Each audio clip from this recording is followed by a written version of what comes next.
ఇవాళ crispy and tasty మిర్చి బజ్జీ చేశాను. దీనికోసం నేను ఇక్కడ మిర్చిని లైన్స్ కట్ చేసుకున్నాను. చింతపండు నానబెట్టిన వాటర్లో కొద్దిగా జీరా వేసుకొని కలిపేసి పక్కన పెట్టుకున్నాను. ఇక్కడ నేను మిర్చిని ఇలా మధ్యలో కట్ చేసేసి స్పూన్తో ఇలా గింజలు తీసేసుకొని పక్కన పెట్టుకున్నాను. ఇప్పుడు మన చింతపండు వాటర్ని ఇలా స్టఫ్ చేసుకొని స్టఫ్ చేసుకొని ఇలా పక్కన పెట్టేసుకున్నాను. ఇప్పుడు ఒక బౌల్లో 1 కప్ శనగపిండి, 1/2 కప్ బియ్యపిండి, 1 స్పూన్ సోడా, సాల్ట్ చూసుకొని వేసుకోండి, 1/2 స్పూన్ కారం, కొద్దిగా జీరా వేసేసుకొని కొద్దిగా వాటర్ వేసుకుంటూ కలుపుకున్నాను. ఇప్పుడు ఇందులో నేను కొద్దిగా ఆయిల్ వేసుకున్నాను, ఒక 1 స్పూన్. ఇలా బాగా కలిపేసుకొని బ్యాటర్ అనేది ఈ కన్సిస్టెన్సీలో ఉండాలి. ఇప్పుడు నేను ఒక ప్యాన్ తీసుకొని ఆయిల్ హీట్ చేసుకున్నాను.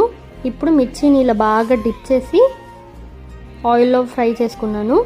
మీడియం ఫ్లేమ్లో పెట్టుకొని ఫ్రై చేసుకోవాలి. హై ఫ్లేమ్లో పెట్టేస్తే కలర్ వస్తుంది కానీ లోపల కుక్ అవ్వదు. అంతే, మన సింపుల్ మిర్చి బజ్జీ రెడీ. చాలా బాగుంటుంది, ట్రై చేయండి.